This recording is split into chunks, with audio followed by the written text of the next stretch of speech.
I've got Angela here standing by with me, and thank you for tuning in to us live as it happens. This should be a very interesting show, I must say. And I'm going to read her bio just briefly before I introduce her. And for those of you that are interested, you can go to my website, projectcamelotportal.com, and click on Angela Donovan. You'll see her name at the top, and you'll see her very long bio there with all her appearances on television and so on. She's quite well known in the UK, from what I understand. So here we go. So Angela is a speaker and author of The Highest and Greatest Spirituality, spiritually empowering techniques benefiting everyone towards their own supersensory awareness and power, whilst encountering extraordinary life experiences throughout a varied career, from catering to corporate finance. And Angela's powerful drive and burgeoning talent for mediumship ultimately compelled her to surrender corporate life and allow her to maximize her talent and follow her true life with a view for the future in business and spiritual mentoring, self-motivating individuals and their companies worldwide. Her ongoing success derives from her powerful dynamic energy and her gift of extraordinary spiritual vision, both of which enable her to see way beyond the problem she is faced with. With her positive, upbeat attitude, she gives inspiration and sound guidance to all who need her, leaving everyone with at least one crucial message that will make the greatest difference in their lives. She's also listed a number of published works here, and I'm going to have her go down that list for you if she's willing. And then she's got all kinds of media appearances also listed here. So again, that bio is on my website on the front page and easy to find. So Angela, welcome and great to have you on the show. Thank you. It's I know it's very early in the morning for you, and you insist that that's not a problem. So I'm glad to know that. Not really. Okay, and so here we are, and just want to say that this should be a lot of fun talking with you, and I appreciate you coming on board here at this awkward hour. Angela is in the UK, so welcome, and if you could introduce yourself in your own way, and also talk about your books, just to start out with. Oh, wow. Okay, well, what can I say? My greatest life's work is mediumship, acting as a communicator.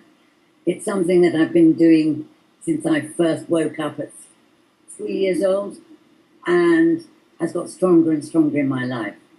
And it is my life. I'm a communicator and sharing from other dimensions information as I receive it. So I thought I could get away with one-to-one and looking after people that way in my life. And of course, that wasn't going to happen. Everything I did kept bringing me back to just doing my mediumship and helping people and giving them assistance. And also, when they wanted, start assisting them, training them in how to get the power for themselves, to be intuitives, to be psychic. And eventually, I got pushed in many directions to start speaking out. And really, I was warned that if I tried to hide away and not do and take my mission in life, and I was warned this from people who were coming through from what I call the spiritual realm, that I would lose everything until I understood that my mission was to speak out, to write and to share the message and assist people. It's exactly what happened, and of course I ended up eventually getting round to, because people were asking me to write a book. So my first book, The Secrets of Psychic Success, I wrote because so many people wanted to know how they could become more intuitive, how they could work this into their lives.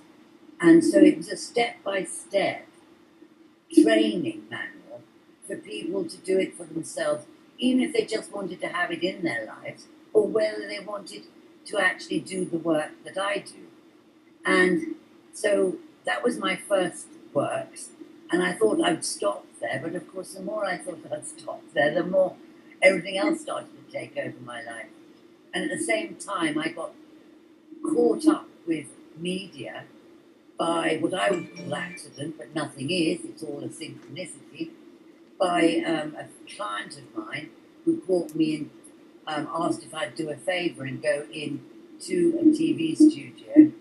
And before I knew what had happened, within 24 hours, I was doing 31 shows, which was quite horrifying at first. But it was all really to help people again and relationships. So I completed all that, and it was after that I had nothing but media coming to me, because you get to know so many people. They all want you to do, be the expert on this, the expert on that, wear all these different hats and do this. And do also training and other works to help people. All the time I was using my experiences and my knowledge, because it's all self-evidence, to do what I do. So then my husband and I both had an amazing experience in India, and we went out there for a wedding, but of course nothing goes in the order you think it will. And because of what happened to us, and what happened to my husband more than me, having a Nadi palm leaf reading, and it actually changed Andrew, my husband's life. It shocked him so much that a leaf with ancient Sanskrit on it was written up, telling him all about his life, his family's names, his parents' names, everything else, and giving him information about what was about to happen in his life and the future. So by the time we got through all that and we eventually got back home, I felt we should write a book on it. So the next thing we did was write a book called The Hidden Oracle of India. And he kept saying, oh, we can't do it. And I said, no, we've got to, because it'll help other people with their lives. So that was that. Moving on again, I'm doing a lot of lectures and a lot of teaching with people. I had this very, very strong push to do more and to teach people how to program and work their own minds and find themselves. So I ended up doing these courses for The Wish. And it was so successful for people that eventually had to become the book. So I did the Wish book, and I just kept it very simple, but helped people to empower themselves and how to work their mind to create. So it's projecting thought. Well, everything I do is to do with projecting thoughts. And if people are trained how to project their thoughts, so everything that's thinking there, projecting it out, and then everything comes into their lives, it's the most powerful part of the journey is living, I believe. So, hence the Wish book.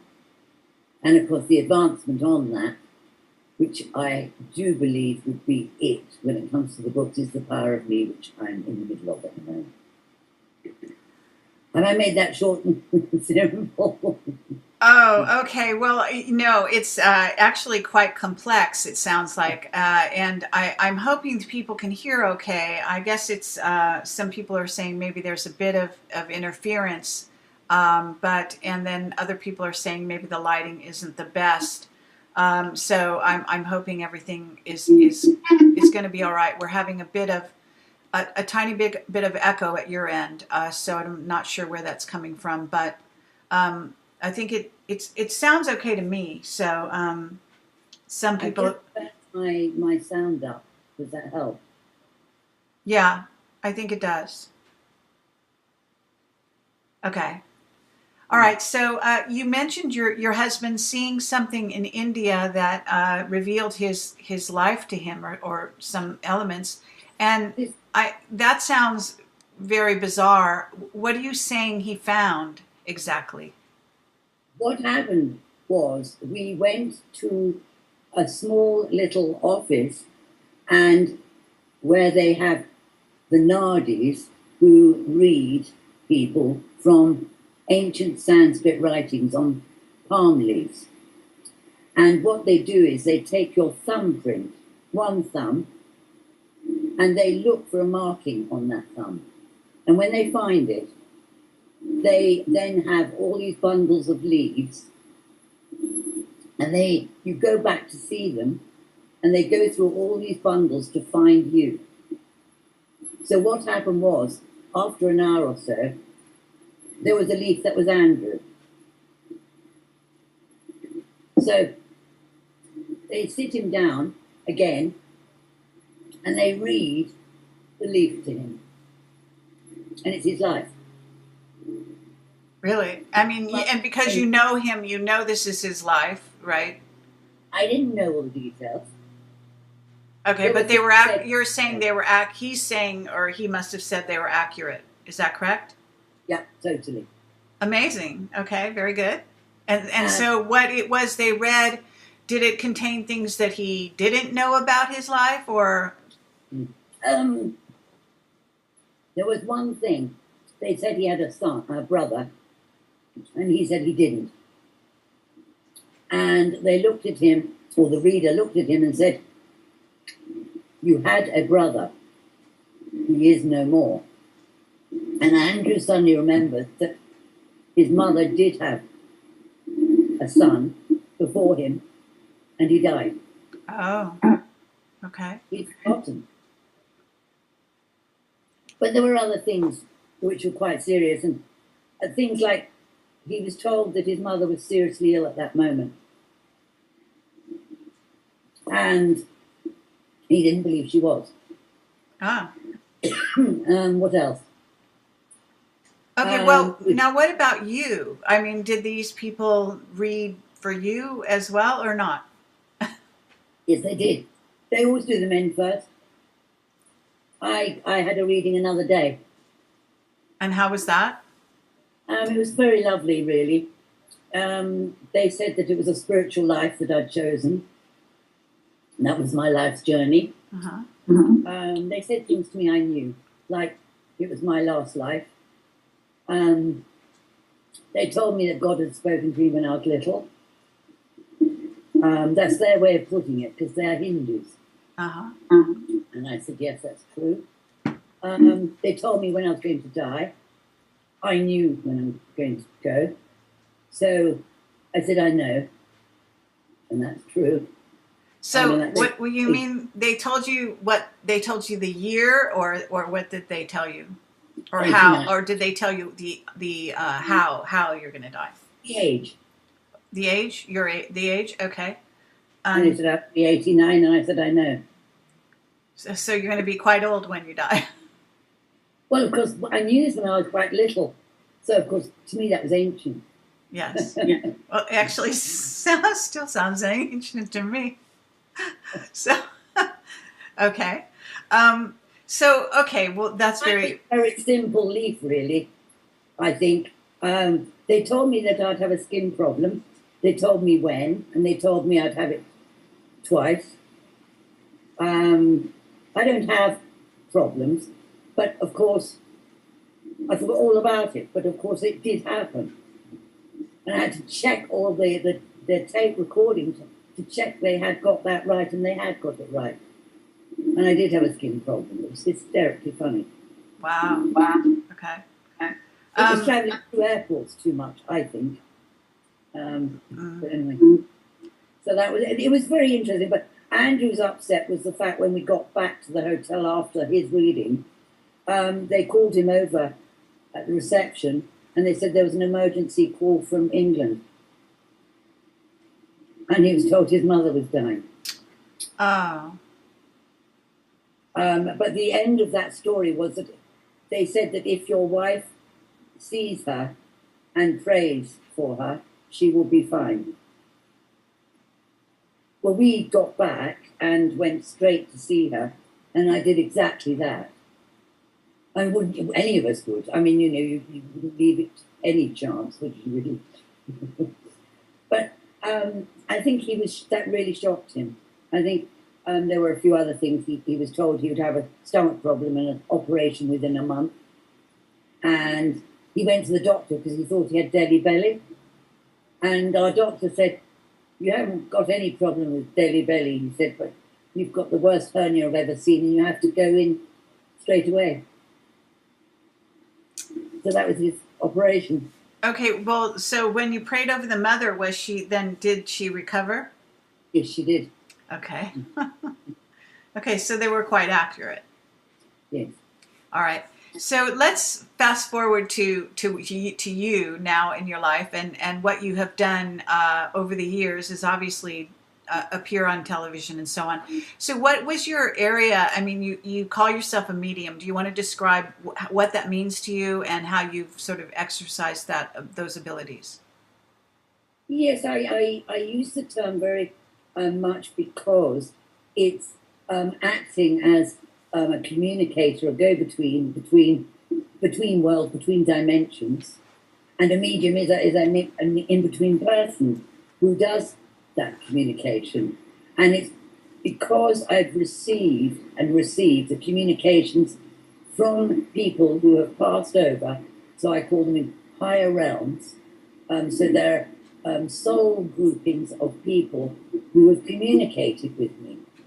I don't go out looking for them, but they've always come to me.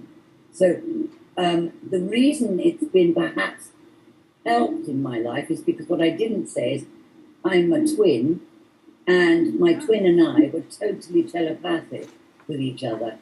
So I was brought up with this wonderful ability of being able to pick up thought waves all the time, and she and I used to practice and play with it.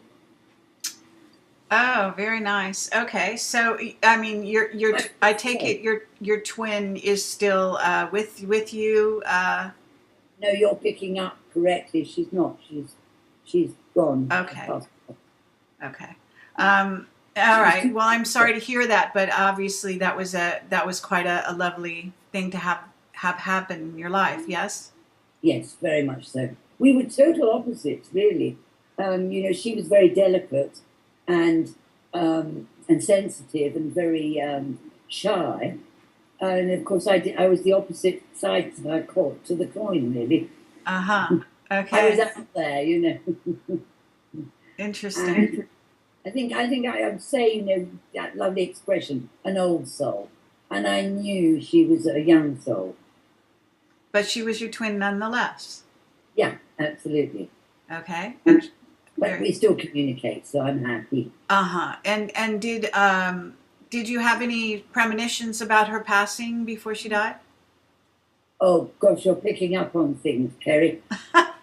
when we were young, apparently, because I didn't hold the memory on this, I told her that at a certain age, she would get sick and with cancer, and she asked me apparently then, would it kill me? And I said, yes, eventually it will. Oh.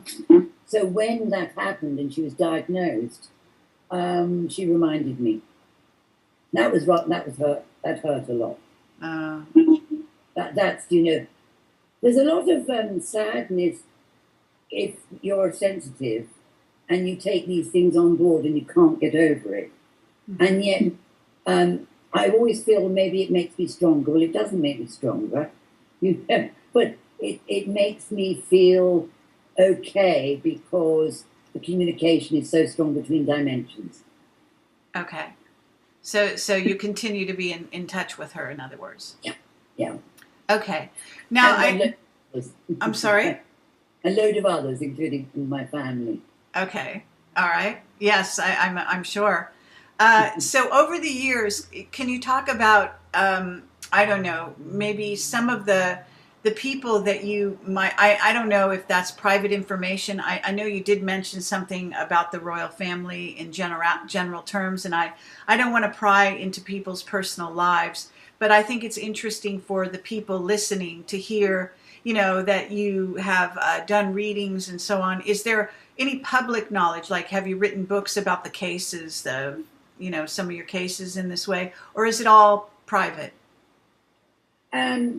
I've written about cases of people who are clients who were very happy for me to do so with their permission. Okay. Amazing stories. On the the fame and fortune side of people and royals, no, I can't say I've really written a lot about them. A little bit, or they've written about me. I think I therefore wouldn't want to talk about them. Sure. Thing is, UK is a very small place, and when you've got a reputation, it's Chinese whispers.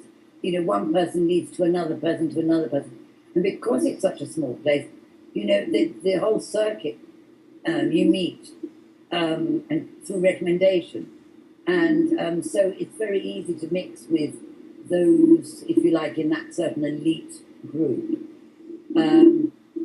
I back off as much as I can because I don't like any dependency. I'm very much, I believe in independence and everybody having their life and being independent. Okay. So I don't like anybody sort of holding on to me and my every word. All right. Now, if we have listeners, obviously, and viewers, and they're in a chat room. So as you see me looking to the side here, what I'm looking at is the chat room. And I'm not on camera. I haven't got you. Oh, you don't have me on camera? No. Oh, that's funny. Okay, I thought you did. Well, at any rate, sorry. It's okay. No problem. I mean, it's up to you if you want to see the camera or not. But the point is that I'm trying to say is that we do have a chat room. And so people can ask questions in that chat. And I see the questions are already starting. And so I really want to talk to you about what, you would like to talk about in terms of, do you want to tell some anecdotal stories about some mediumship that you've done, or, some I don't know, some ghosts that you've revealed or talked about, or anything like that, or what would you like to talk to the public and have a person ask you a question, and what would you like to do? How does it all work, if I can speak fast enough?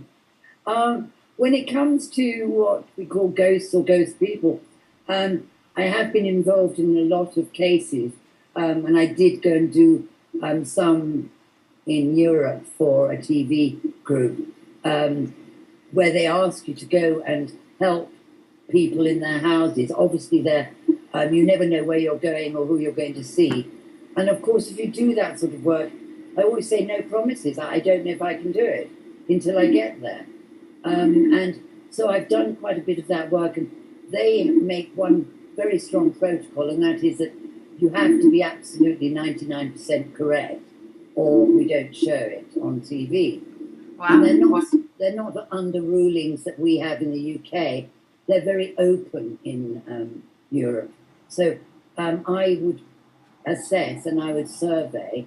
I would have my protocols, and then I would view. I wouldn't allow anybody in front of me, and I'd have to find who is there, what is there, and also to be able to hear and see them.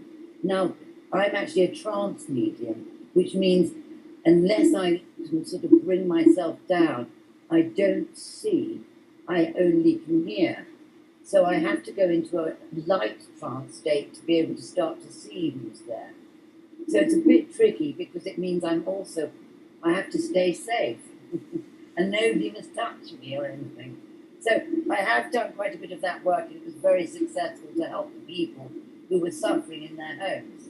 Because sometimes, they can, if it's a very nasty entity even, they can possess one of the people in the home and take them over.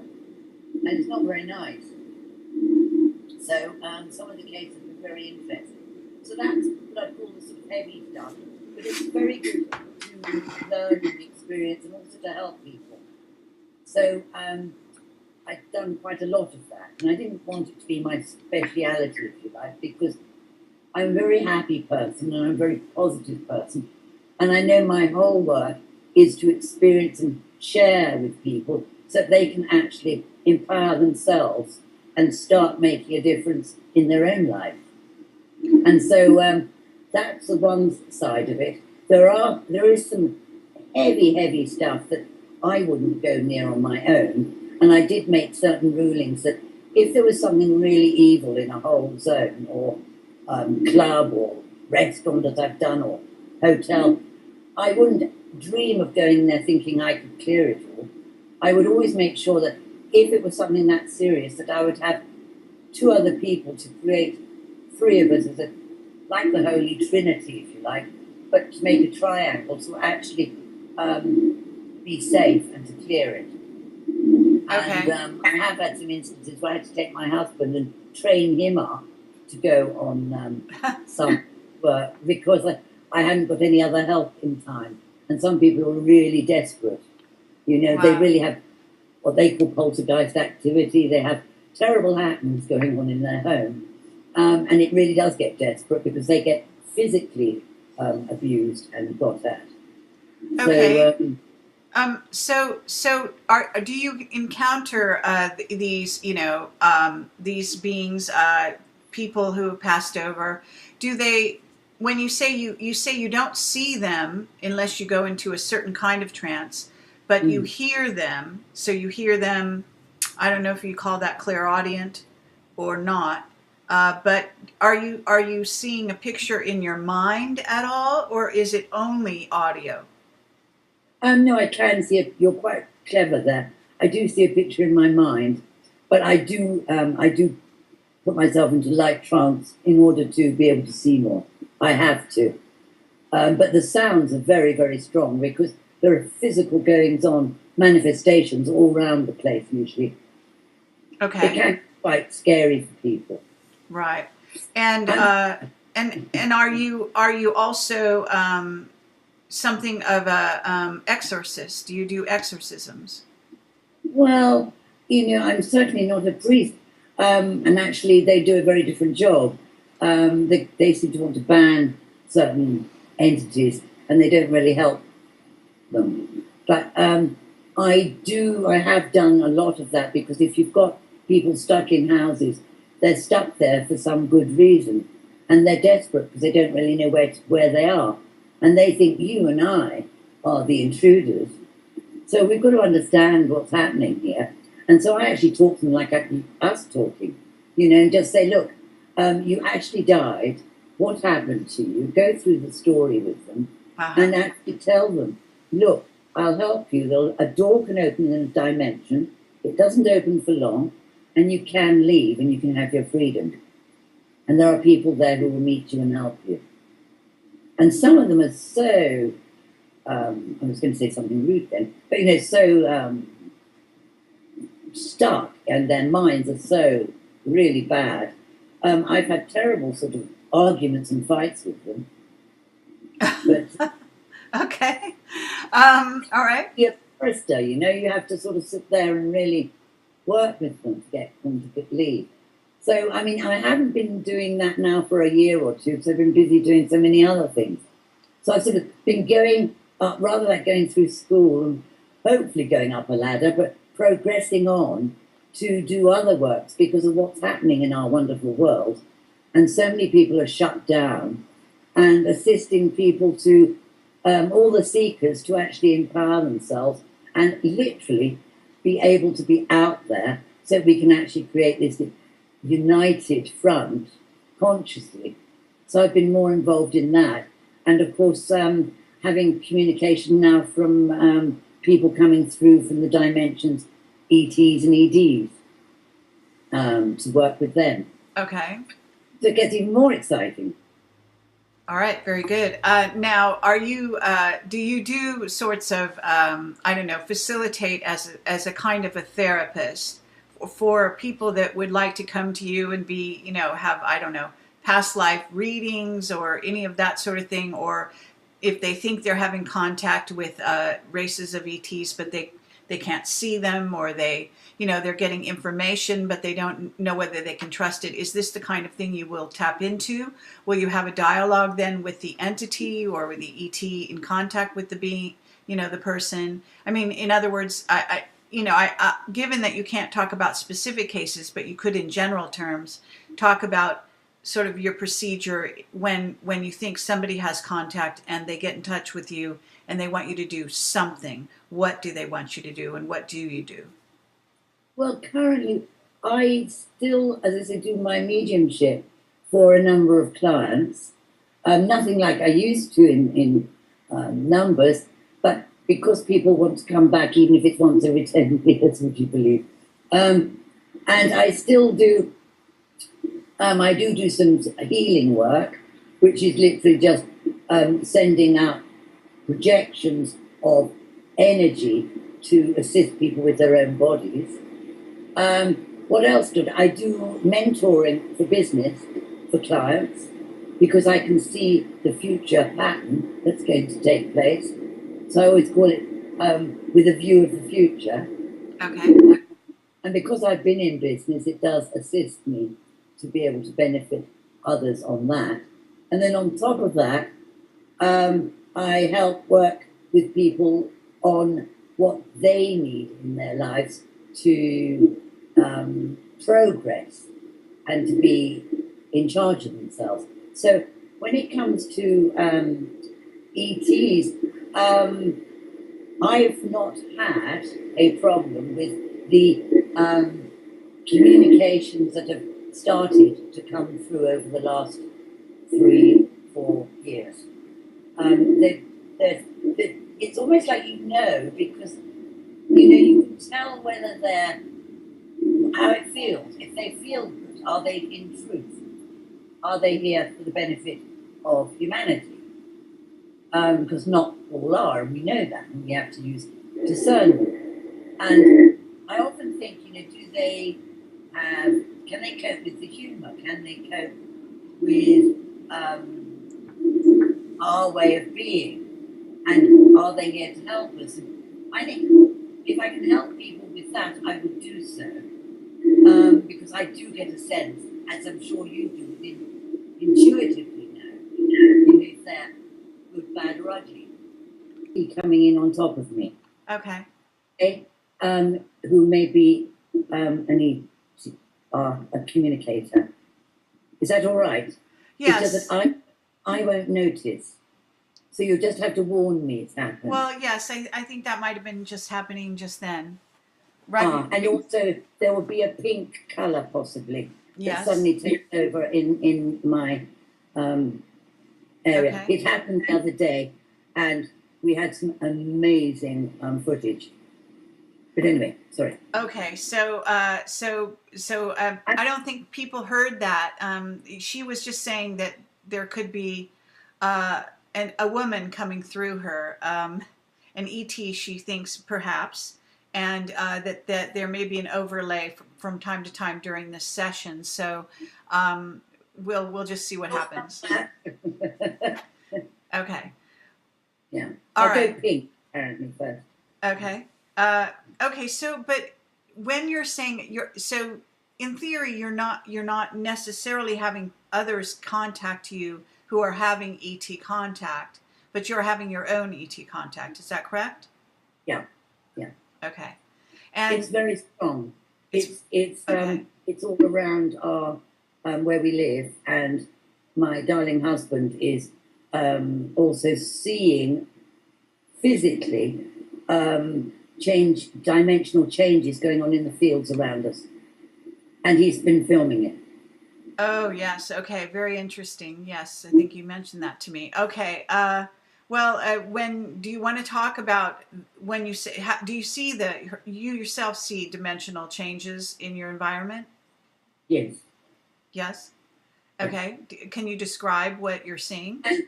Well, I'm only seeing what Andrew's seeing, really. It's very funny, actually, because when it first happened, we were walking the dogs. And he says, "Do you see that?" And I said, "Oh, it's nothing." He said, "No.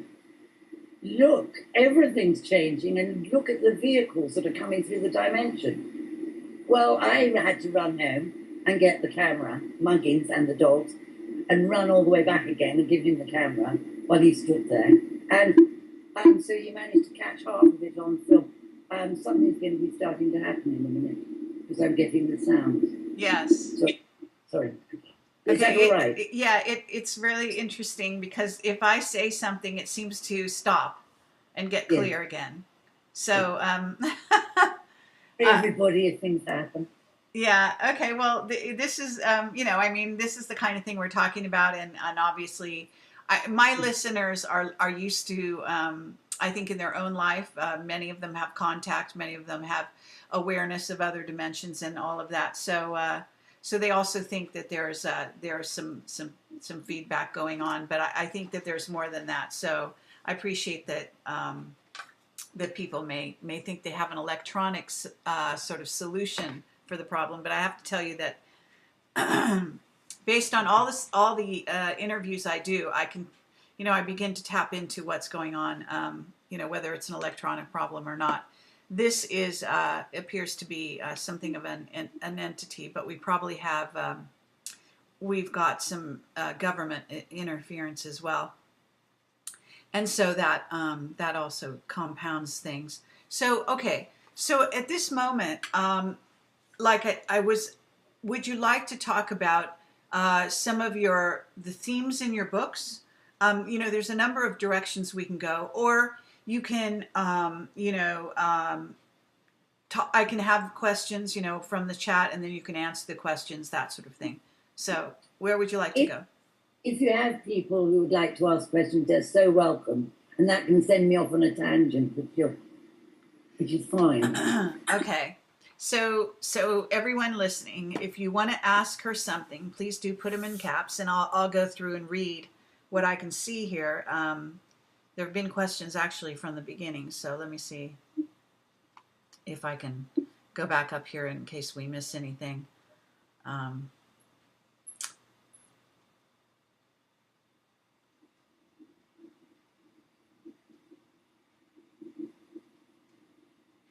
Okay, what is likely happening when a soul cannot be reached? A person wants to know.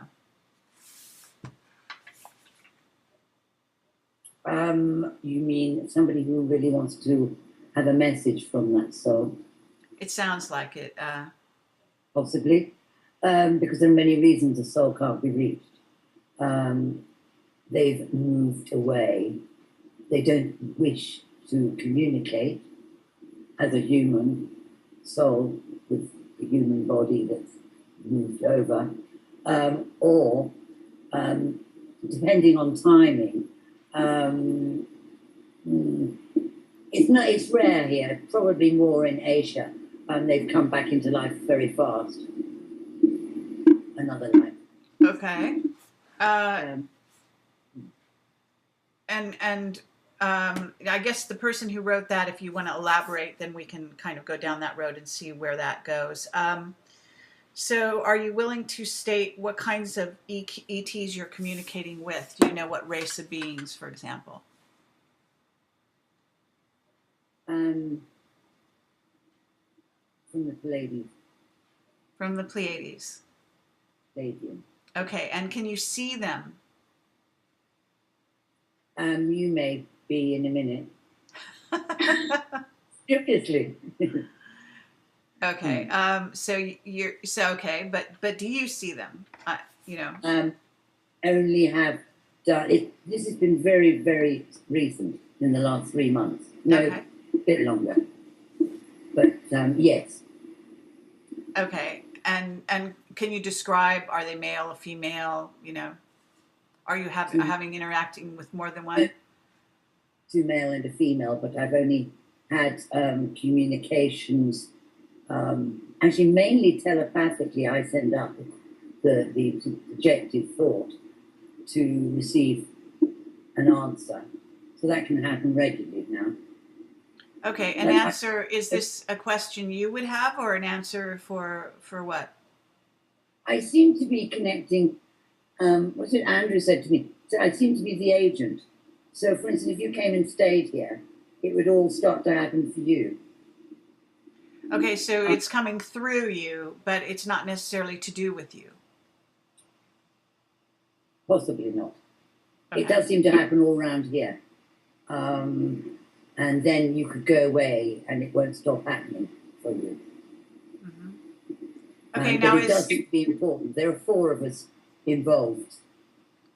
Okay, when you say 4 of you, you mean 2 people that are actually human on the planet at this time working with you guys? Andrew, myself, and 2 others who are working together on this. Okay. And 3 coming through to us at the moment. All right. Now, when you're communicating with these beings, and you say this is a relatively new group, right? Yeah. Do you write down or record with a tape recorder your conversations or any of that sort of thing? I write notes. Okay. I'm very, very... I have notebooks like you've never seen. Okay. I write notes. All right. And we've got a lot of evidence and photographs and film. All right. And do they have a message? Do you want to talk about some of the things they've been communicating or anything? They say they're our colleagues, which I find very interesting because I've always used that term of colleagues when I talk about the souls who communicate. And that they are our equal. Well, bless them for saying that. But I have a feeling that they have many more intelligent thoughts and abilities than us, especially the way they communicate and the amazing pictures we've got. I would say that they're here because we called on them to be here. I asked for them, and I asked if they would assist us, and that's why they're here. That's important. Okay, so you asked them to come. You asked them to assist. When you say you wanted them to assist you, do you mean human race, or do you mean you and your husband, or? I mean the human race. Okay. I mean, no, not just us. I would like very much to set up even a communications room, in order to share the information and benefit everyone. Okay. Let me. Sorry. I've seen it in advance that it's going to happen. We're going to have that. You're going to have what? A communication room. What do you mean, a communication zone? Yes, it's like you'd have a huge room that is perfectly designed so we can walk in there and communicate through dimensions, different dimensions. Okay, and you think this will be something established in the real world, like a building? Yeah. Okay, that's very interesting. But it hasn't been established yet? No, I think it would cost a bit of money. Okay. That's something we never have. All right. But that I do see. And people can come from anywhere and have communication. Oh, that's not very everybody nice. will be able to, because some people aren't on the frequency where they can Sure. do that. Right. But they can still come. Okay. All right, that's very nice. And you've seen yourself, you've sort of seen in the future, and you think this will come to be. Is that right? Yeah. Okay. I think within 2 years. All right. And just out of curiosity, do you feel that you're something, I call myself a precog. I don't know if you use that term, but do you see the future from time to time for yourself, for your family, etc.? Yes, unfortunately it's got so strong now that I'm sort of, I can see the next half hour as well, and the next half hour, and whatever's happening, I can see what's going to happen. My husband was going out the other day. Just as he's going out the door, I said, "You better take the mobile with you." And he looked back at me. Oh. And of course, he broke down in the car. Oh, you're kidding. Mm-hmm. It happens all the time. Well, just small things. Wouldn't have been small without the mobile, but, it's Yes. just, I can't stop it now. It's so strong. Mm-hmm. Taking me, I can't be easy to live with because I keep seeing what's going to happen next. Sure. Just stuff. Yes. Well, I can sympathize with that. It's like, always a precog. I like that. Yes. Okay, cool. All right. Let's see. I'm just looking for more questions, so hold on one second here.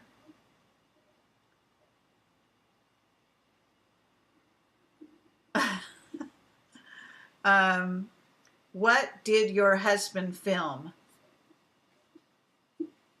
I'm not sure we're sharing that at the moment. The whole field changed dimension, huge field. It looked like a long oblong with another long oblong and another long oblong. But he's better at talking about this than me because he was an architect and therefore he could talk about these things more than I can. I thought it was a vehicle at first, but there were these huge bright lights shining, and then it changed shapes, and it kept changing shapes and moving around the field. And then there were big other things happening to it. So, and I think it was there especially for Andrew, and it definitely had some communication facility intelligence. Okay, and was there a crop circle associated with it? No. Nothing like that. Nothing like that. Okay. Let's see.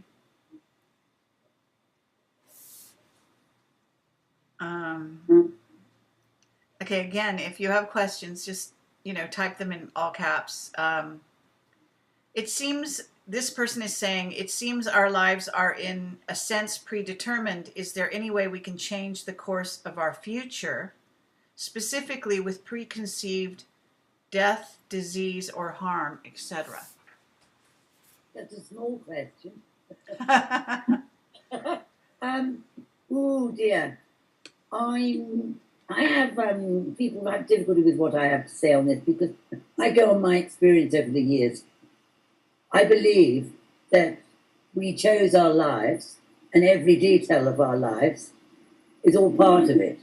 And I believe that's like a written path because the past, present and future all comes into one. In my experience with so many, that's been the case, that everything that's been told to them in advance, I don't mean that's all their lives, because nobody's ready to get too much in advance of time, but what people have been given in advance of time has been the most amazing information that I would deny if I could, but it's all tape recorded every time, so I can't deny. And I believe everything, all the disasters and all the happenings are there, all recorded, like the Earth's, our planet's history. Very difficult.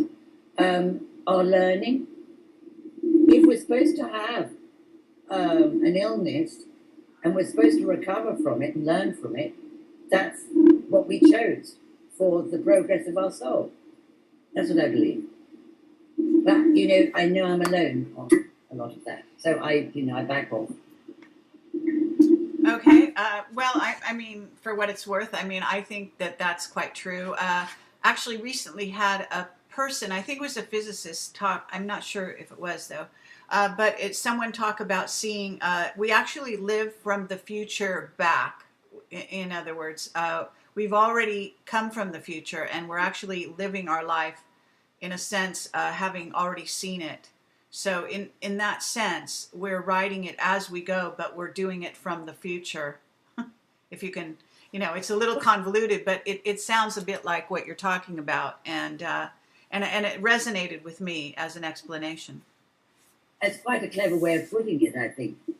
I don't know. Years ago, before I'd done any writings, book writings or media, I was doing the charities work, and I was approached when I wasn't expecting it by a person, and I was threatened. And it really upset me because it was a verbal threat, which was, when the tone of a voice is serious, and it hit me quite hard. It was 1 a.m. in the morning, and it was telling me that the people are not to know. We won't let you tell them. That's happened to me a number of times since, But I gave thought to that because security and everyone where I was at the time went looking for that person and they just disappeared. They couldn't find them. Now, why should that warning have come through to me when I was no one? I hadn't been on camera or anything. And then I realised it's because they'd seen the future. Yes. The creeps had looked at the future. Uh-huh. So I got stronger from that. So I thought, well, watch me. I will definitely speak out and get out there now. Okay, very good. Yes, absolutely. All right.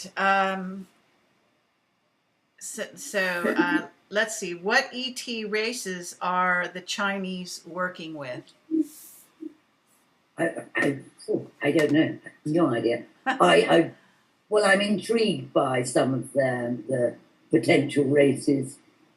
I know that they have the dragons, but that's not quite what he's asking. I think he's asking if they have a human race of ETs, isn't he? And it's possible that they do. I don't know. There seem to be an awful lot of different ones that are around China. I don't know. I don't know the answer. Okay, well, since you brought up the dragons, are you aware of the dragons? It sounds like you're aware of the dragons. Various races from Draco, and I'm not sure which ones you're referring to as the dragons, because you know they all go by different names, and then also the reptilians. So, are you seeing these different races, or are you just becoming aware of them? Have you been aware of them for a while? I think as I've been an avid listener of Project Camelot for many years, and do research an awful lot, I'm very aware and of underground places. And I do travel out of body a lot, and always have done. And I did go and have a snoop last January at an underground base because I wanted to find out whether these Dracos are still here, reptilians, because people were saying that they'd gone, and I just didn't believe that. I went and had a snoop in my etheric body, and I didn't realise I was seen, and I was followed back, yeah. Ah. And 4 o'clock in the morning, I got back. I was in bed. I looked around, and behind a protective screen was a reptilian. Yes. But I could smell it, and it glistened, and it was quite not. It was a male. It wasn't too aggressive, but I just said, "Oh, very clever, very clever." You know, how he followed me. But I know I'm safe, and I know I'm protected, and I know they can't touch me. Okay. So, you know. And does your husband have the same point of view of himself? No. He tries very hard, but no. Okay. Well, that's yeah, very interesting. I have to say, I shared this with you offline that, you know, when I go to England, I see all kinds of presences, that it's actually thick, really thick with them. There's so many. It's really a portal. Well, the whole place probably, but, you know, I do. And I'm wondering if you're seeing a lot of these entities coming through now, more than usual or more than the past. That's a very good question. What I've observed in the last 2 years or so are the dimensions, the layer cake that's here, especially 3 or 4 dimensions, are definitely becoming more transparent and lifting. Now, I thought that was possibly a good thing. In my naivety, I'm not so sure now. I did listen to your John Kettler, is it? Saying that the veil is lifting because of the nuclear atmosphere. I don't know. But what I do know is that it's definitely lifting because more and more people are telling me they're seeing things. I believe that the denser, lower vibration, vibratory, what would I call it, area, zone, where, if you like, very, very dark entities are, those doorways are definitely opening up more and more. So I agree with you. And so they're coming through. And it's going to be upsetting more and more people as they see them or become possessed. So it could be quite serious. So I think what you're seeing and getting is absolutely true. More and more people are going to need help. Yes, that's a good point. And I know then we have to sort of set up people, groups to help them, to block all this and send them back. Destroy them. Okay, interesting. Yes, I definitely do feel that. I mean, as Camelot, I get more and more emails to that effect also from people. So so I can say that that's going on. It's also, of course, a lot of people as they die or in groups or wars, they're all stuck too. I know we've got to have a job of going around everywhere, helping and clearing, helping them all. Souls stuck everywhere. That's just dreadful. Yes, yes, I can appreciate that. Well, some of us do help people pass over. I was doing that when I was a young person, and have many memories of that. And I can say that you know, I also think it would be nice if people would start getting educated about what it means to die, and you know, especially, I mean, the Eastern world has always had a better grasp of that than the West. But if people die with this image that they don't go anywhere, that their life is over, and that, you know, they're now nothing, that's when they really get stuck. It seems they seem to be confused and just not know anything. I guess you encounter these people all the time. I do. I try and assist as many as I can on their passing, and I've had the most amazing happenings during that period. But also, if people, some people, of course, will be met anyway and helped lift off, if you like. So that's great. But I just feel it's time we weren't so ignorant, and it's time religion stopped blocking this truth and allowed us to know the truth. Right. And I think that we seriously need to do it now. Well, I mean, I would all die. I mean, goodness. Absolutely. Now, have you also tapped into or been made aware of or seen the sort of matrix that is around the earth that's also locking souls, making them come back and reincarnate over and over again? In other words, the kind of maze that we're in, and the idea that going into the light in the most superficial way can also be going into a trap to just reincarnate. Have you heard this theory, and what do you think of it? I have heard this theory. I do believe that recycle bin is overused.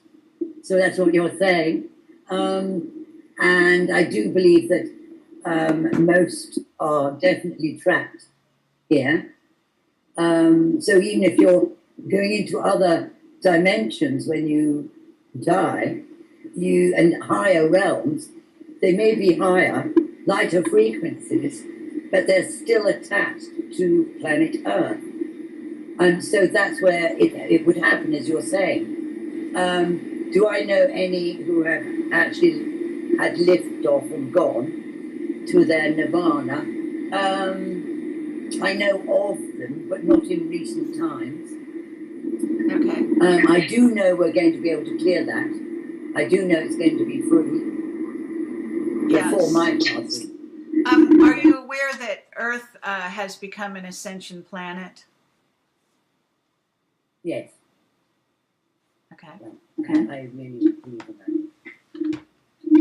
that. Okay. Well, we're having a little bit of interference here, so just people, please be a bit patient with this. Okay. You mentioned training for your husband when you don't have anyone else to go with you. What kind of training did you give him? I had to put him through the training protocols of clearance, which is very, I'm quite strict on it because it's quite serious business, you know. So that he really has to know that, you know, if I'm acting as the medium, he has to open and be aware of a doorway to let all the people through, the ghosts, the people who've been doing the hauntings or whatever. And he actually is brilliant at it, much to his shock. That's very good. I mean, he really was a baptism of fire, you know. He had to go in the deep end because I had to take him with me to Copenhagen to do free. Oh, wow. Okay. Well, that's, he sounds like a trooper. Okay, let's see. Well, I'm not sure what this question is. It says, how long does it take to get your powers?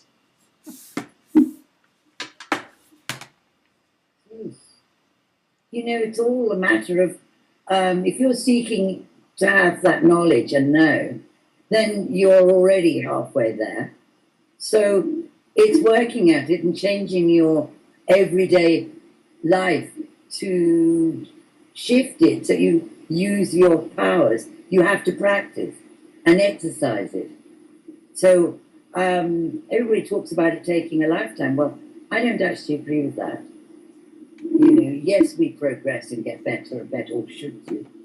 But no, I don't think it takes that long. It depends what sort of powers you want. Intuition, you want to be able to control your body, to project thought. Well, projecting thought is the greatest fun, because that's our communication. Okay, hopefully we're going to go back on the air here. Yes, okay. So sorry about that. Let me unmute you over here. Okay, we did lose contact again for some reason with live stream. My camera at this end is not losing contact. So what I can tell you about that is means the recording being done should have all these empty spaces should have. We should stay online, but we'll see how it goes.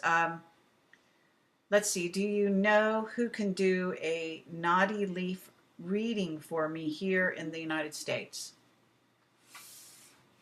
I'm so sorry. No, I don't. I don't. We only have one reader in Delhi, in India. Okay. That I trust. All the others, you know, Nadi can be a word that they can use just as a psychic in India, of course. So you have to be very, very careful. An awful lot of con merchants out there. Okay. Just from custom. Yes. Somebody's asking about Viking souls in Great Britain. Have you come across many of those? Vikings? You mean literally Vikings? Those who were Vikings? Yeah, I guess that's, it would seem. I've not come across one. My stepfather was always a big joke because we knew he'd been a Viking in a previous time. Still looked like a Viking, but he's passed over now. Okay. But no, I haven't come across them. But then I haven't been on the ground of where the Vikings were. Things happen if you stand in their zone. Sure. Okay, another person is asking, what can you do to protect yourself? And I'm actually looking for this. I saw this question and then sort of just, keep yourself safe. We were at that point when we got cut off. So the question was, when you're carrying out mediumship, how do you keep yourself safe? Well, in my work, there are several things. I've had some seriously evil problems when I was younger. I learned, and I've been caught in trance for 2 days. We won't go there. Well, that is in my book. You're always safe in your own home. You're on your own territory. When you go onto other people's territory, then you must be careful. That's one of the rules. I'm very careful where I work because of that. Even now, when I've got a much greater protection. Okay.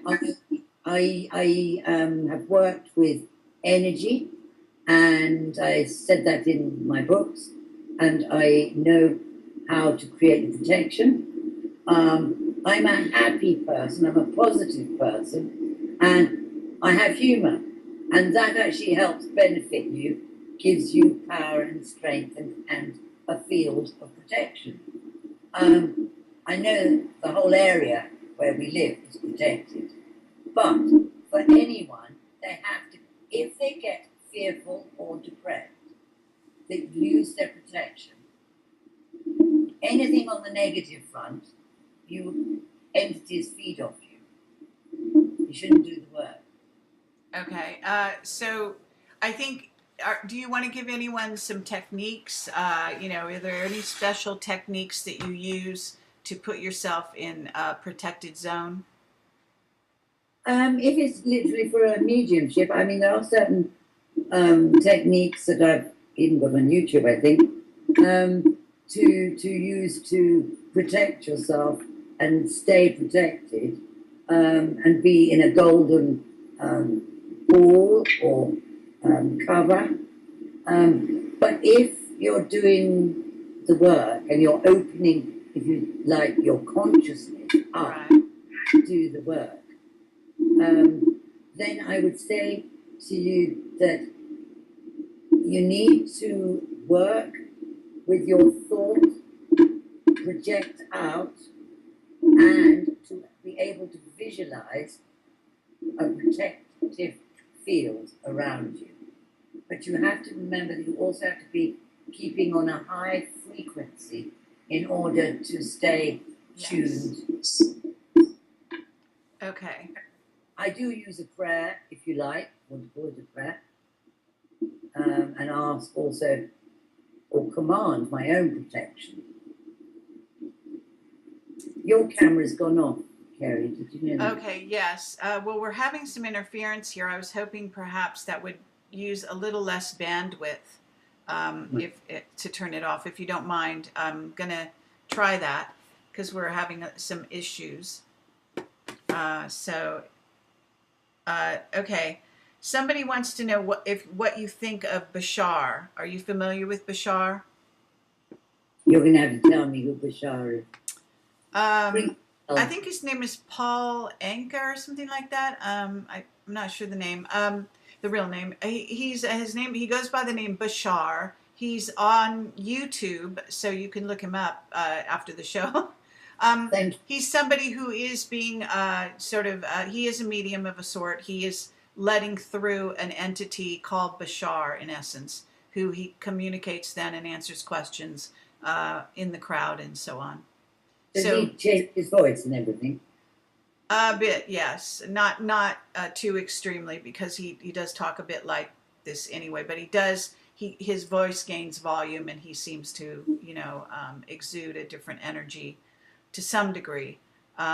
Anyway, I don't know if you've seen him, or this person is just asking what you think of him. If you don't, Now, all I can say is go by your own sense of feeling, if he feels right. Because if we don't know from our inner sense and our intuition ourselves, that's important. If he doesn't feel right, I mean, does he speak with joy? Does he speak with compassion? Is he happy?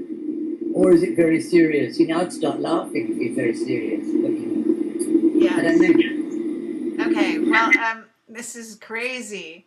Your voice is fine. Okay, and now it's gone down again.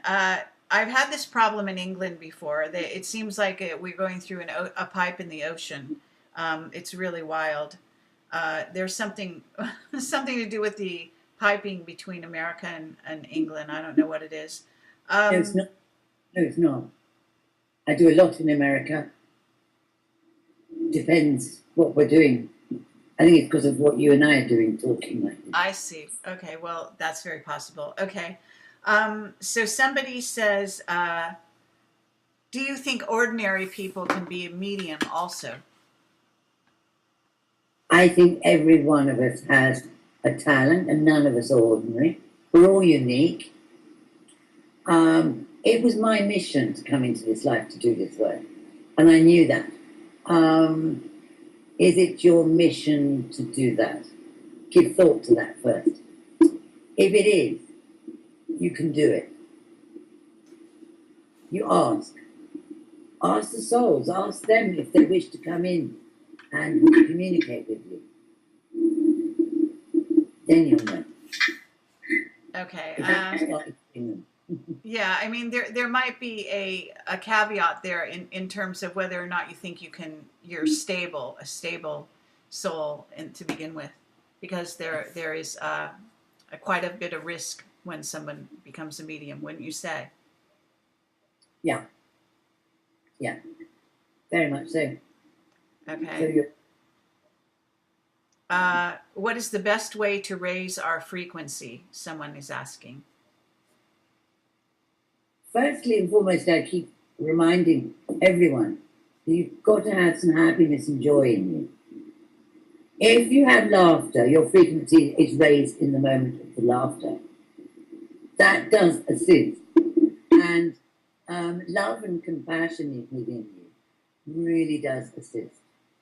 To actually really wish to want to benefit the world, all of us, to communicate and connect, to realize we're all one, that assists.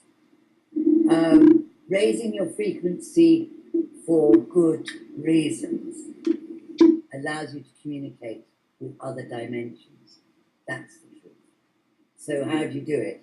You actually tune yourself in and you relax yourself like a meditation in a way, and start to feel a great difference within you. So there is some relaxation involved in it. But it's quite a technique. I don't think I'd give it over Skype like this. Okay. Everybody will start trying to do it this minute. Let's see. It says something about your website. You write, with this book, you have chosen to open it up an immense power lying dormant within you. These powers are lying dormant within people. Then you change in the course of reading. I guess somebody wants to know. You wrote those words. That's correct, right? That is correct. Yeah, I did. Would you like to elaborate on that? I believe I wrote it for the Wish book. I wrote something quite similar for my first book because, you know, some people can have the power to touch a book without actually opening it and actually receive the whole sense of the book. You don't need to read it then because you're actually working on a higher frequency where you don't need to absorb the actual words. You can absorb if there's anything in that book for you. And what I'm saying there is that a book has a frequency to assist or not assist you. So when you do a book with good heart and you receive that book because you're a seeker and you've picked it up for good reason, you touch it and you open it, it's already going to start to have its effect on your life. So even if you're flipping through it, it's going to have an effect on you. That's what I mean. It's very powerful. Yes, absolutely. Okay, let's see. Hold on one second.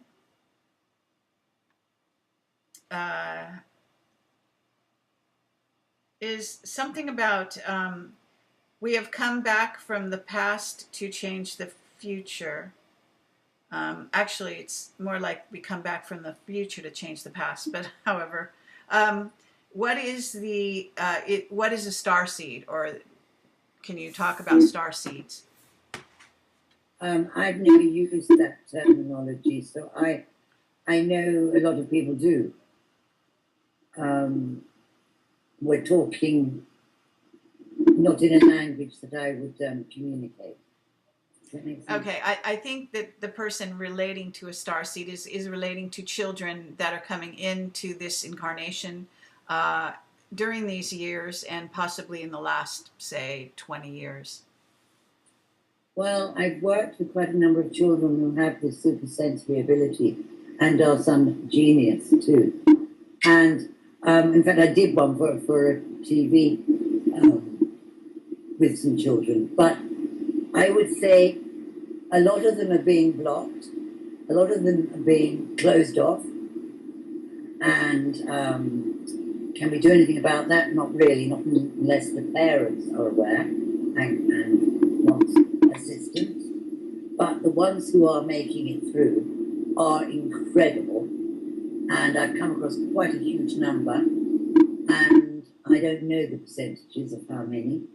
I do believe that with assistance from all of us, they really will be amazing for the future of the planet. As long as they haven't all been blocked and controlled. Okay. That's why we've got a lot of work to do. All right. Interesting. Yes. All right. So let's see.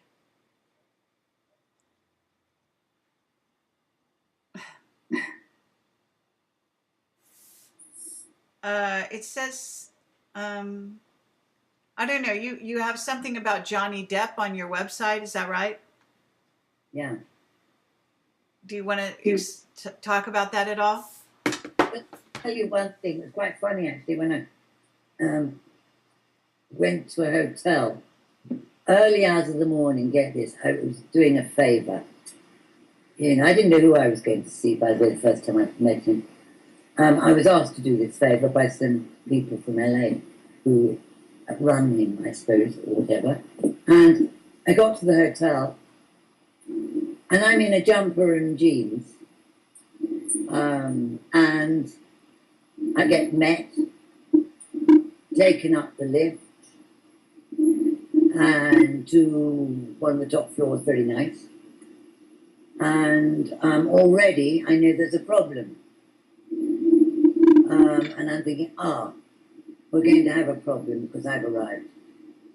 So I just warned him and a friend and a sister and everything that if there is a problem, don't panic.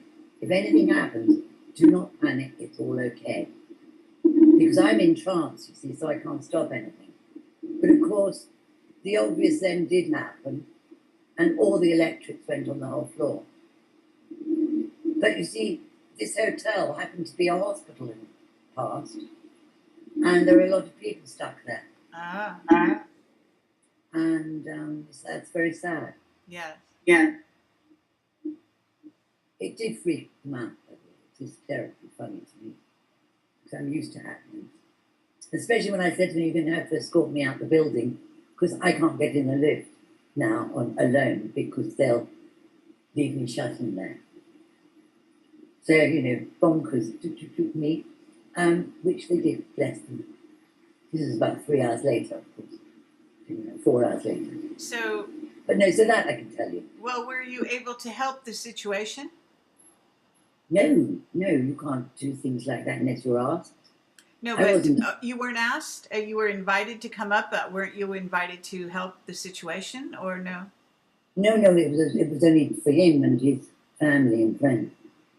Okay, so they weren't asking you to... The hotel didn't ask me. I see.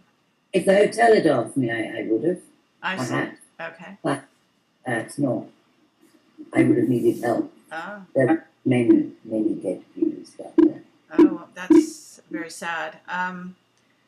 Okay, if a person does damage that is destructive to others, were they contracted to, or do they have work to do when they leave the body?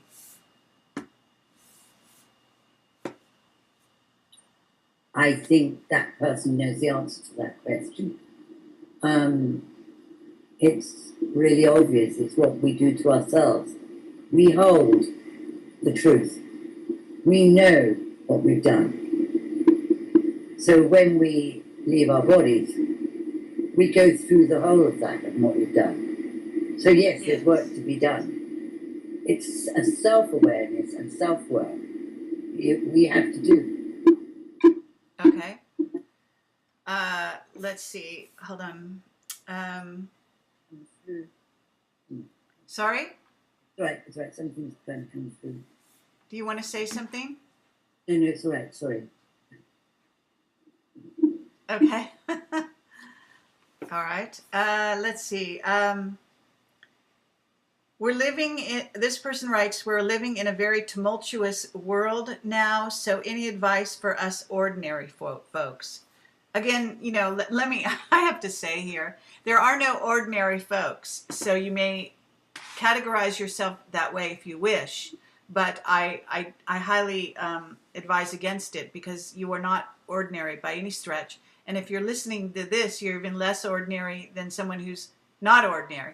So, but go ahead, Angela. We're all unique. You're not ordinary. It's just I've chosen this as my mission in life. And who would choose the job I have? If you knew half the stories, you wouldn't.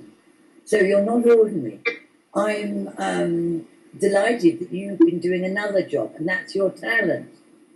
So, sorry, what was the question? God, Kerry, what did you well, actually, they basically wanted your advice because it's a tumultuous world, and I guess, like, however that hits you. Well, it's one of the reasons I'm speaking. It's because what we can do is understand that every thought, I don't mean trivial little thoughts, every thought projects beyond our body and is shared in what I've termed in my new book I'm writing, the sea of consciousness. We all spark together. We are a togetherness united. So if you use your thought just once a day to say something positive towards changing and creating an altered space for all of us, that is going to make us united, and it's going to crumble, disintegrate the controllers who aren't really controlling because they are disintegrating, who think they are, and stop the way the world has become at the moment. And the wars won't happen. So that's what is brilliant for all of us to do, because we're together, we're not alone. Okay, very good. Let's see.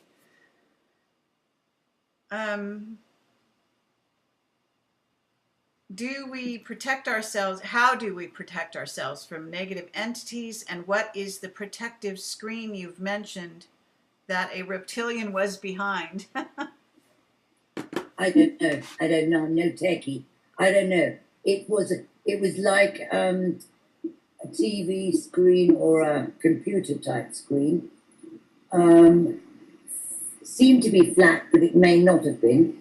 And it definitely had a frame around it. It was quite huge.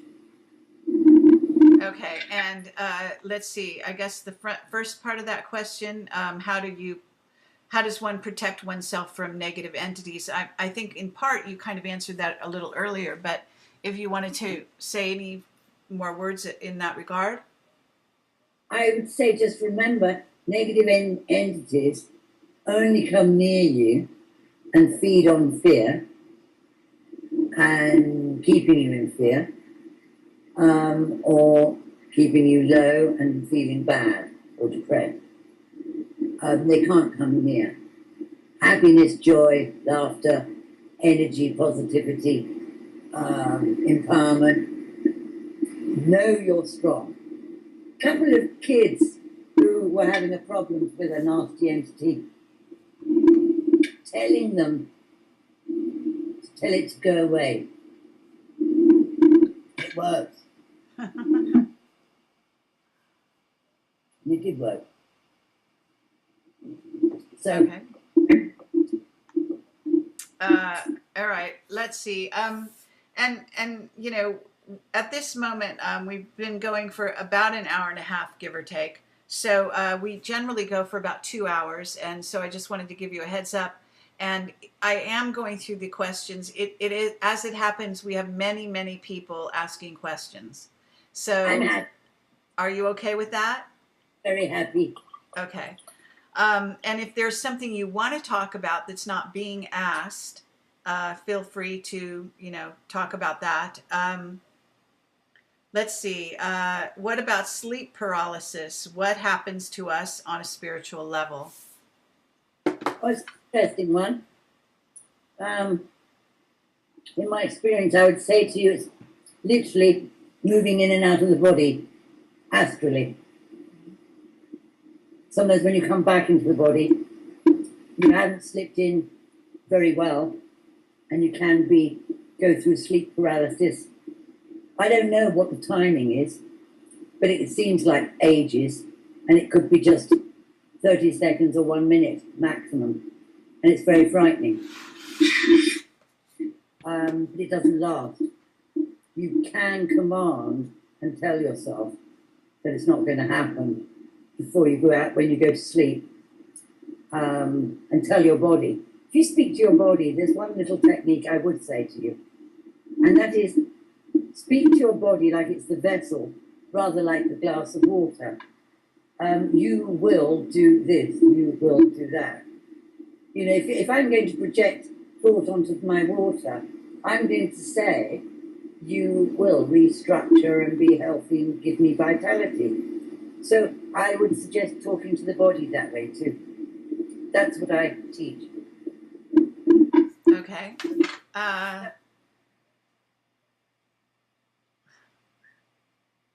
It's an astral traveler when you have sleep paralysis. Yes. Well, what I would say there also is that it's not necessarily a bad thing. Most people characterize it as a very bad thing, but actually, in my experience anyway, if you understand what you're doing there, then it's not such a bad thing at all. Yeah.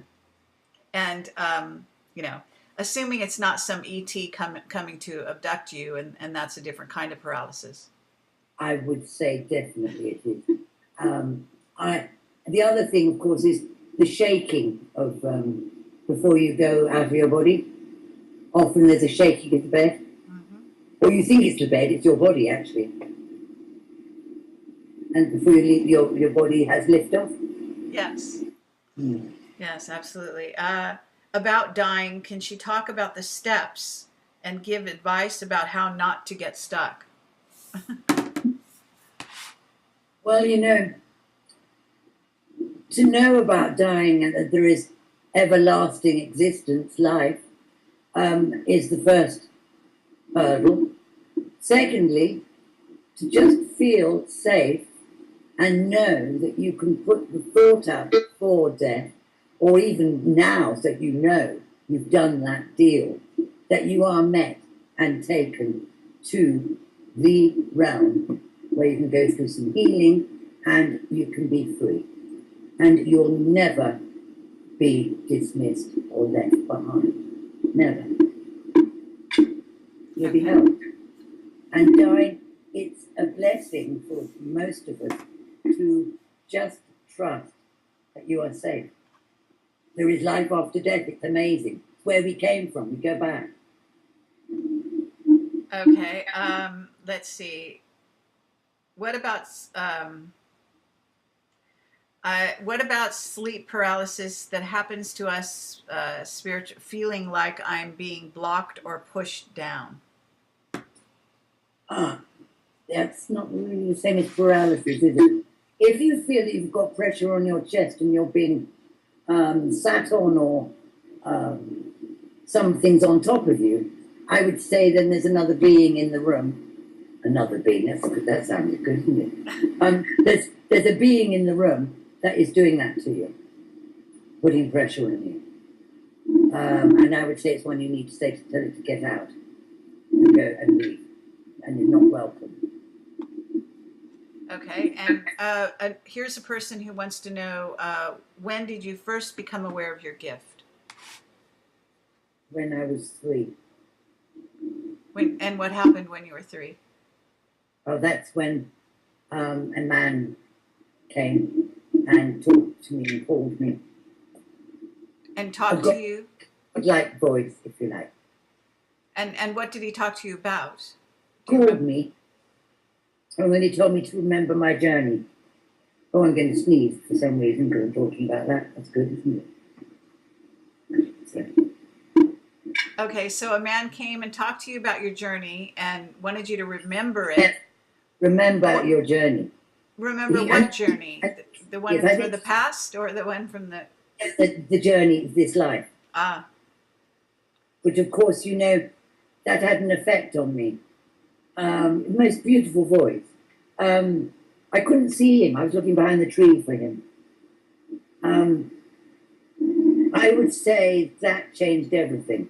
So when I went to school, I never took on school because I didn't agree with what they were teaching me to be the truth. Okay. I went to a convent as well, and definitely I couldn't take that. I just didn't believe them. Well, did you find yourself, did you ever tell people what you were seeing around them or this kind of thing? Did you? Yes, as a child, yes. All the time. If my mother was talking to friends or family or something, and I'd be nearby, I'd suddenly get a message, and I'd have to interrupt them and tell them it was all right because this was going to happen or that was going to happen. I remember telling my mother when I was little that she would have 2 marriages, and then she said, "Don't be so silly." And do you want to know what? I said, "So have I." So funny. So, yeah. So did this happen? Yes. Okay. Yes. She had both 2 marriages, and I'm in my second. Okay. All right. Let's see. Have you got experience with autistic people, and can you speak about their propensity towards psychic abilities and their purpose here now? I have worked with many children with many problems, including autism. I haven't done in recent times for some reason, perhaps because I'm not in London. But I believe that all children who have damage in some way are telepathic without any problem. You can communicate as you can with animals. And I don't mean that rudely, I mean that it's easy to communicate with visual and voice in the head. So I think there's an amazing way. But I also believe in the ability to shift what's happening to them and help them and benefit them. But I've had kids shout at me that they don't want help and they're very happy as they are, thank you. Leave me alone. Wow. So that's me to learn. And I've learned an awful lot. I've been a student all along to learn that they want to be as they are. And many of the kids have told me that. Bit of a shock, really. Absolutely. Well, that's kind of wonderful, really, that they're so aware and that they know what they're doing. I mean, it's important to understand that people do come in with certain obstacles on purpose because they want to focus the mind or the heart or the, you know, some area that they refuse to look at when they were sort of a regularly functioning person in this dimension. If they block off a certain thing like sight or smell or whatever it happens to be, it directs the person, right? So they're relying on that new direction to change them themselves. And so if you take away their, you know, this thing that they've put it in place, and so, you know, they need to be the ones to choose when to remove it, so to speak. Absolutely, and you know, we shouldn't be difficult for the parents, though. Yes. But there's a journey too, isn't it? They are doing their experience and journey. Yes. You know, and weighing up and balancing all that, it isn't easy. Yes, it's well, it can be quite heartbreaking to probably witness. But it certainly is a learning experience. I would imagine people that have children, don't have this experience, but I can say, at least not in this life, but I can say that I think it is a wonderful learning experience for the parents as well. So it's a gift both sides, you know. It is. Okay, let's see. What about the person wants to know, what do you think about hair, and does hair have energy that improves intuition? That's somebody who knows what they're talking about and has asked me. I know for a fact that hair acts rather like a radio antennae, and definitely improves, increases it a lot. I mean, it really does. So if you've got very little hair or short hair, it's not going to be beneficial at all. You'll mainly find that those who have great intuitive abilities, or can remote view well, or can be trackers, you know, have to have long hair. Not have to, but they're the best will have long hair, because it acts as an antenna. That is a fact. That is known. They used to do that in the war. They always would use native Indians who had long hair. Yeah. They stupidly had them all cut once, and they couldn't track. They couldn't work. Yeah, very interesting. Absolutely. Okay. Certainly the Vril, you know, the women from the Vril Society were among them. Okay. Let's see. Do they communicate to you through your dreams as well? Ooh. People in spirit. I imagine that they mean, yeah, beings in the spirit body, or also ETs, perhaps. I travel out of body. No, I don't actually do that in dreams. I leave my body a lot and actually go off and travel in the universe. And that's when I've had communication. But not in dreams, no. Okay. Do you feel? I'm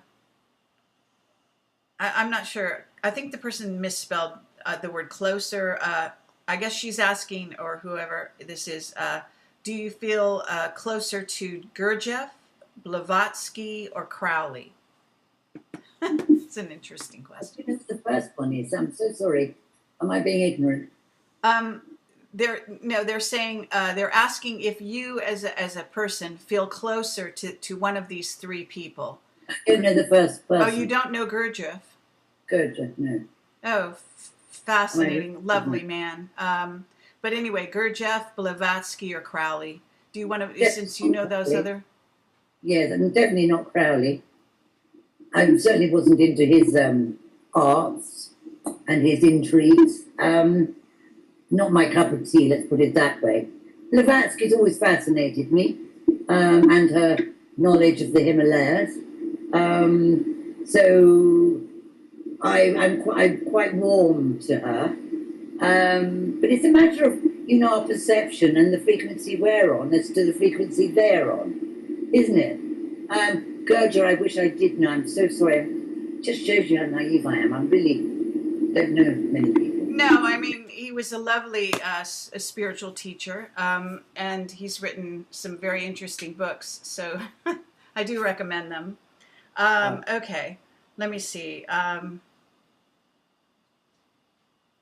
he doesn't go on like some of these people who write spiritual books forever. So he has a lovely sense of humor as well. I love it. Okay, what is the best way to talk to our angels? Somebody wants to know. The way we speak to our friends. And I hope that's nicely put. That's lovely. What I believe. Okay, let's see. Send up thoughts to them, and we speak to them. Sorry? We send out thoughts to them, and we can speak to them. Okay, so you can also speak to them telepathically. And everything is heard. They hear everything. Okay, I think, I'm not sure. It looks like I might have gotten to the end of the questions. So at this moment, we could actually talk about maybe your future plans, your any books that you want to talk about that you recommend people maybe pick up if they're interested, something of that nature. Oh, I'm not really good on recommending books, is she? I meant your own books. In other words, well, it depends what people really are looking for. I've written my books for seekers, people who really want to benefit themselves with the know-how in certain techniques and energy and the power to create for themselves and how to project, and for us all to become more united so we can actually be a really great power to assist the shift on this planet, which we're going to do. We're going to achieve it. I would say I'm very much into adding to the curriculum that we've got in schools rather than trying to change everything, in order that the kids of tomorrow can actually use their super sensory abilities and know the truth that they have the power and can have fun with it. And, can use their senses and can move objects. yes. And really do fantastic things. I want to be with them because I'm still a kid and assist them on that. But I also want people to have the opportunity to hear and see communications with their loved ones. And I believe it's important that we also have the benefits of the ETs. So to have this space, a communication space, where people can come and see the truth, hear the truth, know the truth, I believe is the most empowering thing for us all to be united on our world and change it. I believe we can. So that's really it. What books? The Power of Me won't be ready for some time because I've got to finish writing it. Okay. Just out of curiosity, you've obviously written a few books, and you were propelled or whatever to write this Power of Me. So why did you want to write this last book that you're working on? Because a lot of people have written to me saying that they wanted to know what was coming after the wish and what's the advancement on the wish. And I gave thought to that, and I felt it's time that people really could simply work their own being and project thought and create and make a difference in their own lives and mix with friends and groups that we can start a whole new way of being. I believe that's written to happen. That is a prophecy. I really do believe it. Okay, so you're very optimistic about the future, in other words. I've had a good look, and that's what I see. We had to go through a crisis to be able to get there, because that does shift and wake people up, doesn't it? Yes. I couldn't think of a better way. I was giving thought, how can we wake up that 85% sleep? Yes. I'm thinking we can't, we're not God. I was thinking, well, what we could do if we were playing with planet Earth is you create a crisis that literally is like an earthquake. I don't mean it is an earthquake. That actually gets people to wake up and start thinking survival and even benefiting and helping each other. It sorts the wheat from the chaff, as they say. It'll bring out the best and the worst in some. But the 15% that are seekers and are awake, we are supposed to do our mission, and that is benefit everyone. So that's again why I've doing this book, to try and help people, so we can all start singing from the same hymn sheet, really. And I think that's important. And there's something else I've forgotten to say too, and that is there is a note, there is a frequency, and there is a tune, and there is a note that we should all be being able to tune into for the frequency. And it's one that we're actually playing with, literally, pardon the pun, at the moment, in order that people can use use that helps us and boost their frequency. Oh, okay. You broke off a bit there. So you're saying that there is a note that, do you want to elaborate just slightly? Right, so there's a musical tune that can benefit people and help them. There's a tune that they can hear that will benefit them to enhance their true frequency. Because a lot of people are having their true frequency blocked from them, mainly because of the electromagnetic fields, the microwaving, and are not able to get to their true frequency. Okay, and in when you see that there's a note that they can hear, are you talking, in other words, if they listen to the music of the spheres, so to speak? Rather like that, but there's one that we've been given by the ET, which we're trying to complete. Oh, I see. You and yeah, literally where I'm sitting. Okay. It was started here, and it's been composed, and it's not complete yet. Oh, all right. And then I just put it out to everyone, put it out everywhere so people can have it. Okay. That's what I'd like to do. All right. Now there was 2 earthquakes just recently in England. I don't know if you heard about them or felt them. There was one today, I believe, or yesterday, just down the road here, a place called Winchester. And I don't really think there were earthquakes. So did you happen to tap into any of that? No, actually, I mentioned it to me, 2 point something in Winchester, and we both went, yeah.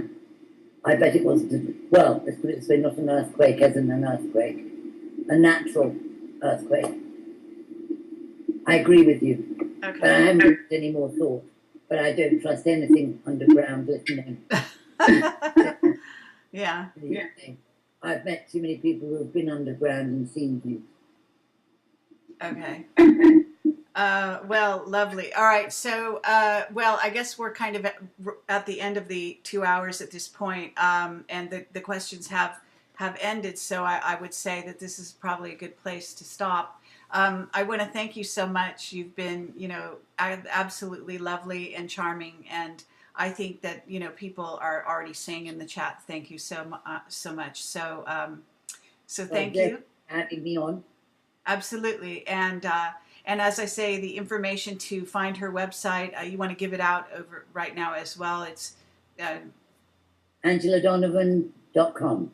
Okay, and it's also on my website. So if you want to see her bio and all of that, it's all there. And certainly you can go.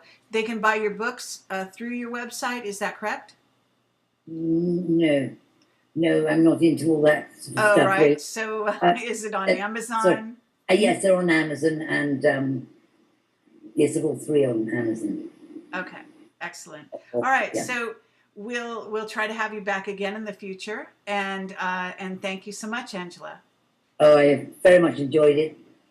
I was going to say good night to everyone, but it almost is night for you. Okay. Thank you. All right. Bye-bye. Thank you. Thank you, everyone.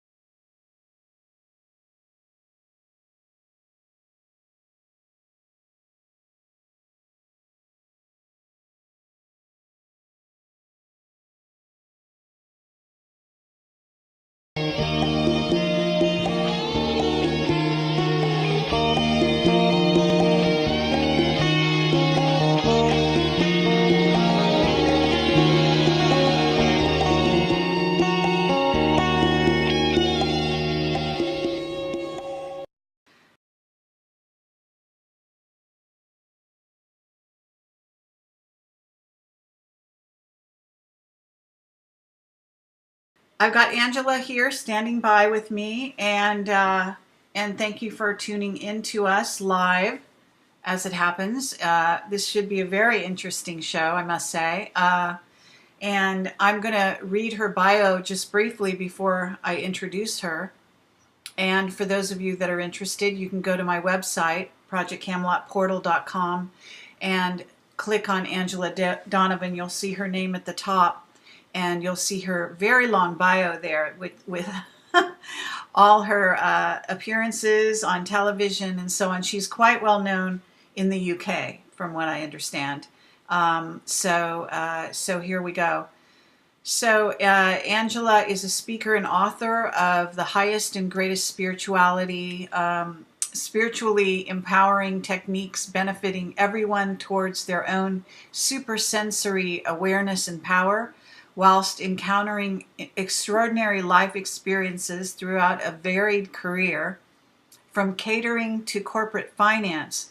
And Angela's powerful drive and burgeoning talent for mediumship ultimately compelled her to surrender corporate life and allow her to maximize her talent and follow her true life with a view for the future in business and spiritual mentoring, self-motivating individuals and their companies worldwide. Her ongoing success derives from her powerful dynamic energy and her gift of extraordinary spiritual vision, both of which enable her to see way beyond the problems she is faced with. With her positive, upbeat attitude, she gives inspiration and sound guidance to all who need her, leaving everyone with at least one crucial message that will make the greatest difference in their lives. She's also listed a number of published works here, and I'm going to have her go down. Actually getting round to, because people were asking me to write a book. So my first book, The Secrets of Psychic Success, I wrote because so many people wanted to know how they could become more intuitive, how they could work this into their lives. And so it was a step-by-step training manual for people to do it for themselves, even if they just wanted to have it in their lives, or whether they wanted to actually do the work that I do. And so that was my first works, and I thought I'd stop there, but of course the more I thought I'd stop there, the more everything else started to take over my life. And at the same time, I got caught up with media by what I would call accident, but nothing is, it's all a synchronicity, by a client of mine who caught me and asked if I'd do a favor and go into a TV studio.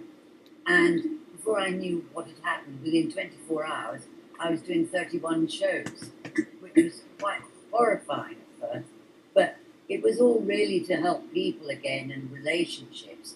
So I completed all that, and it was after that I had nothing but media coming to me, because you get to know so many people. They all want you to do, be the expert on this, the expert on that, wear all these different hats and do this.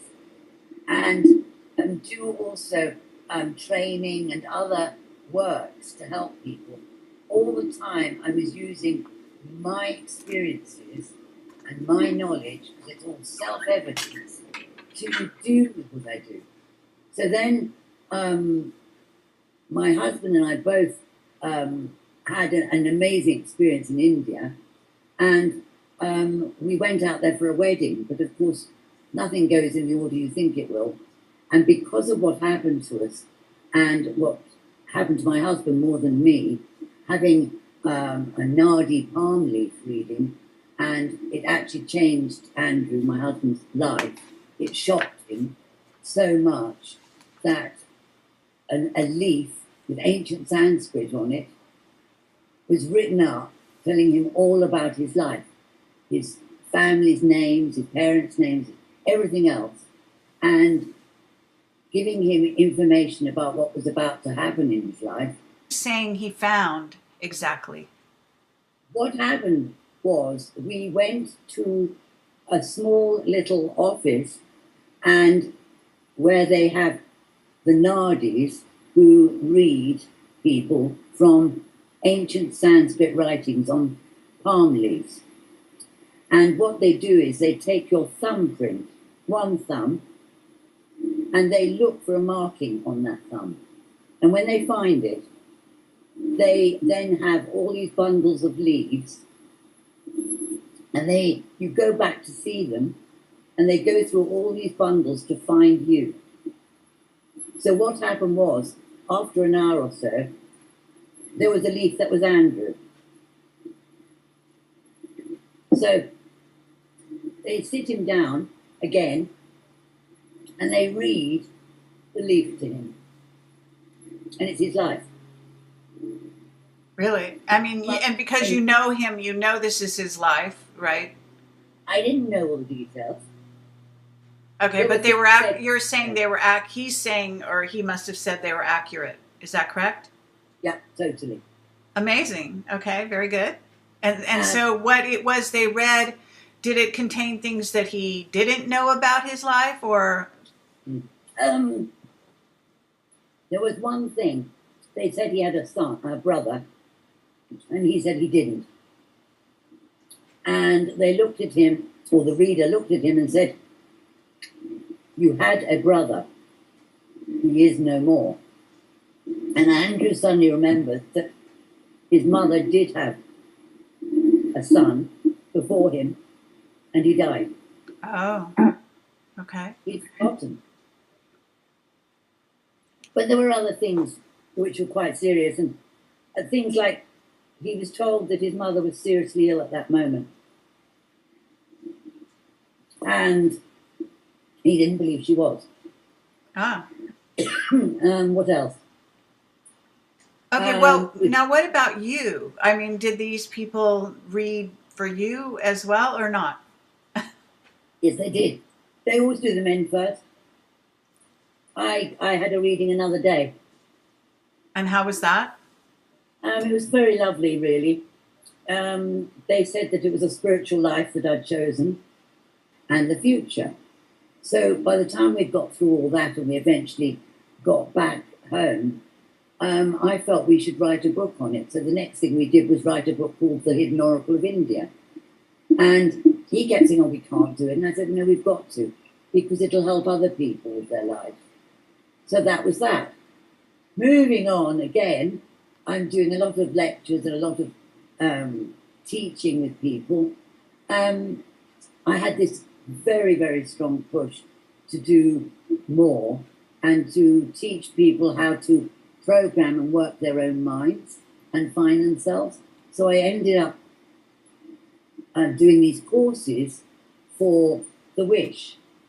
And it was so successful for people that eventually had to become the book.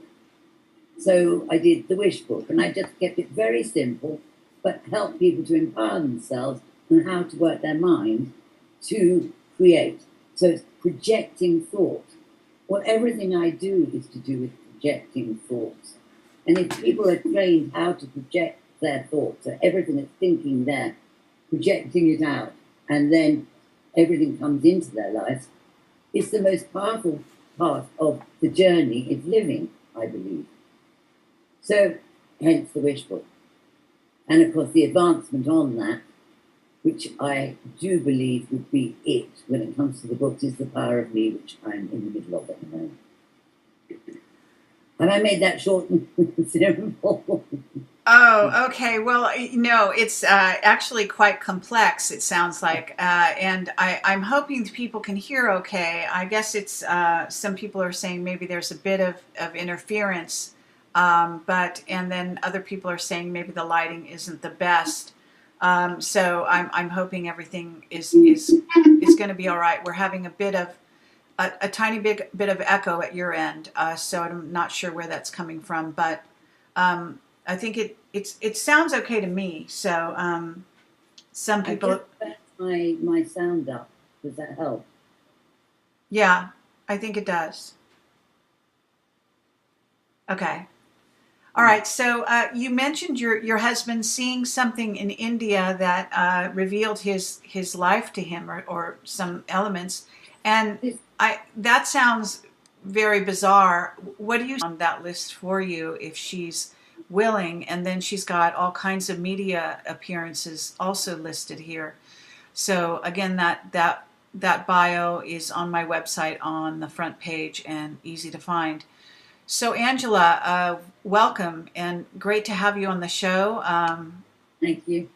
It's I know it's very early in the morning for you, and you insist that that's not a problem. So I'm glad to know that. Not really. Okay, and so here we are, and just want to say that this should be a lot of fun talking with you, and I appreciate you coming on board here at this awkward hour. Angela is in the UK, so welcome, and if you could introduce yourself in your own way, and also talk about your books, just to start out with. Oh, wow. Okay, well, what can I say? My greatest life's work is mediumship, acting as a communicator. It's something that I've been doing since I first woke up at 3 years old, and has got stronger and stronger in my life. And it is my life. I am a communicator and sharing from other dimensions information as I receive it. So I thought I could get away with one-to-one and looking after people that way in my life. And of course, that wasn't going to happen. Everything I did kept bringing me back to just doing my mediumship and helping people and giving them assistance. And also, when they wanted, start assisting them, training them in how to get the power for themselves, to be intuitives, to be psychic.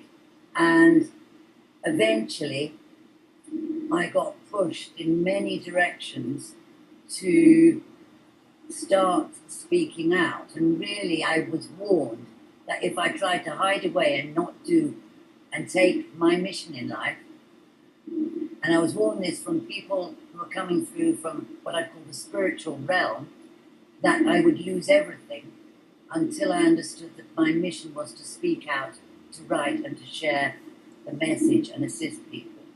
It's exactly what happened, and of course I ended up